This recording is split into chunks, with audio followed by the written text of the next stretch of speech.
Well, hello all, and welcome to the subject known as Human Resource Management. In this subject, I decided to put together a short overview of some of the functions that the HR manager is accountable for. Probably the most important accountability of an HR manager. You may also hear the term people and culture, and in recent years, there is the new fad or buzzword known as human capital.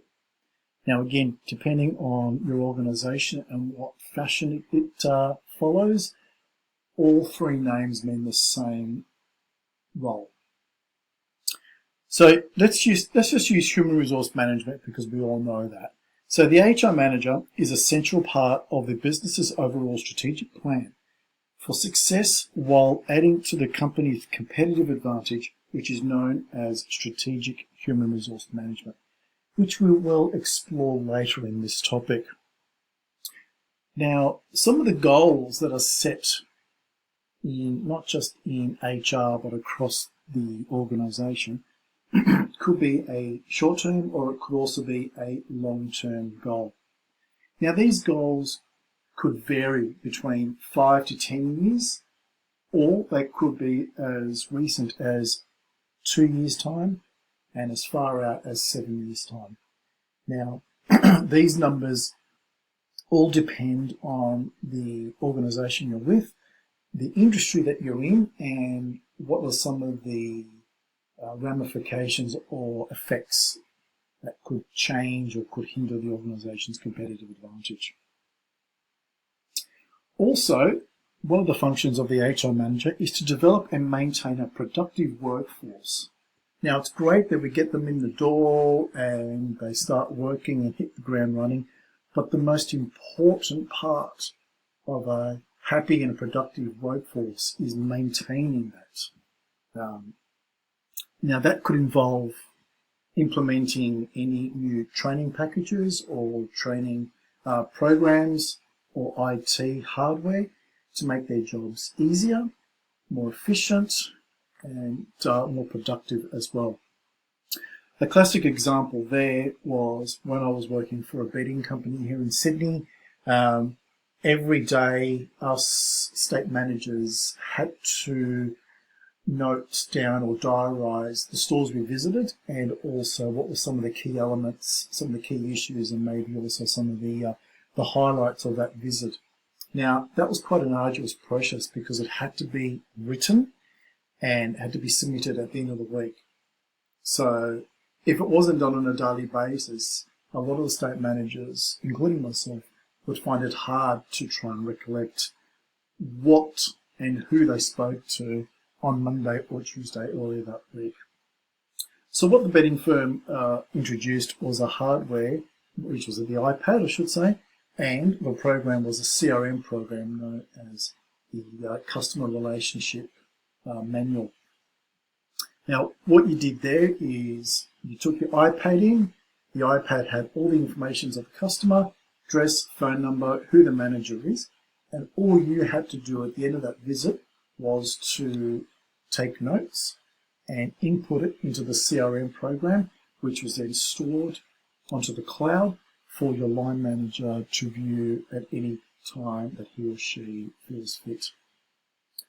Now, the rationale behind that was not only to make our jobs easier, but also from the general manager's point of view that when they were reviewing your notes and something sticks out, the general manager could easily contact you, have a discussion about that issue, and work out some proactive strategies to ensure that something that might be relatively small doesn't blow up and affect the organisation from a sales point of view or from a cultural or relationship point of view.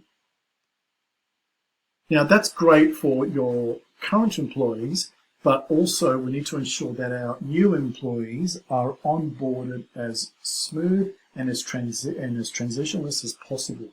We want them to hit the ground running sooner rather than later.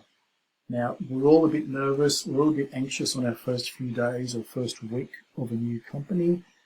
So the quicker we get those nerves reduced and eliminated from the employee, the better. So this will be a great opportunity for the HR manager and the line manager to sit down and work out what are some of the key training genres or the training tools that are required to ensure that the process is as seamless as possible. Probably the most important role of the individual HR manager, as well as the strategic side of the business, is ensuring that the business or the organisation complies to the Fair Work Act of 29 and also the National Employment Standards. Key pieces of legislation that we've been talking about. Now, in the last few online sessions, we've looked at the evolution of employment relations within Australia. We looked at some of the theories behind that within Australia and also across the world. We also touched on the levels of government, whether it's state, federal or local. We looked at who was responsible to drawing up the pieces of legislation and how those pieces of legislation were enacted. So part of that is the Fair Work Act of 2009, which we have discussed, and it is the HR manager's responsibility to ensure that the organisation complies not only to that act, but also to the National Employment Standards Act and any other related acts that fall into the workplace relations field. Now, the HR manager also is there to assist with any conflicts within the workplace. Now, again, depending on the organisation you work for, will depend on where this function sits.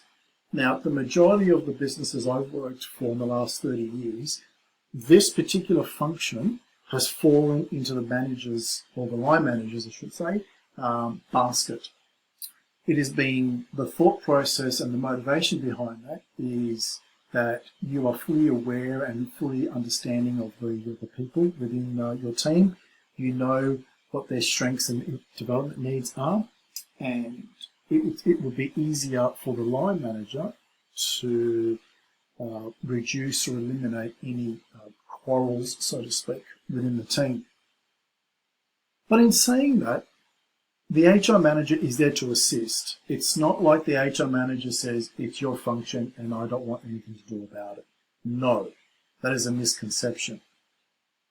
The line manager executes the investigation to find out what happened between two employees and then reports back to the HR manager to look at ways to resolve the problem.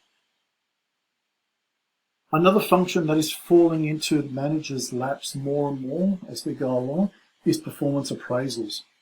Again, the manager knows their staff, their subordinates, they know again their strengths and development needs, so it makes more sense to ask the manager to execute this function, but at the same time, if there's any questions or concerns or queries, the manager or even the employee can contact the HR team and seek clarification. Also, is to assist the workplace health and safety obligations. Again, part of this role is to ensure that workplace health and safety laws and policies and procedures are enacted and implemented within an organisation. So again, safety falls with everyone. Safety is not just one person's responsibility. Safety is everyone's responsibility. So therefore, the HR manager or the HR team are there to ensure and to assist that all safety and health obligations are met.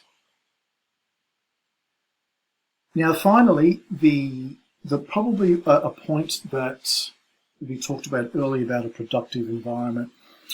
The HR manager, now some of you may have been involved in this, is to implement or construct some sort of an employment engagement survey or an online survey to understand what is going on within the organisation. Are people happy? Are people not so happy? Are people frustrated? Or are people just don't care what's going on in the organisation? So what is culturally happening within the organisation? So they are there to ensure that everyone's happy and that everyone is performing to the best of their abilities at all times. Any questions with this presentation, please feel free to email me at any time, or note down your questions, and as we have our online sessions, again, ask away and we can all share from each other. Thank you.